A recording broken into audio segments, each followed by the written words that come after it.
Considering the question of what space is, let's move on to the solar system. Here are the closest targets of space flights: the Moon and planets.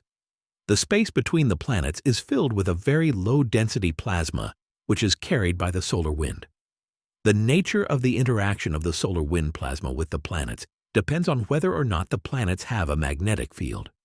The magnetic fields of Jupiter and Saturn are much stronger than the Earth's field, so the magnetospheres of these giant planets extend much further than the Earth's magnetosphere. On the contrary, the magnetic field of Mars is so weak, that is, hundreds of times weaker than the Earth's, that it can barely hold back the flow of solar wind at the closest approaches to the planet's surface. An example of non-magnetic planets is Venus, which is completely devoid of a magnetosphere.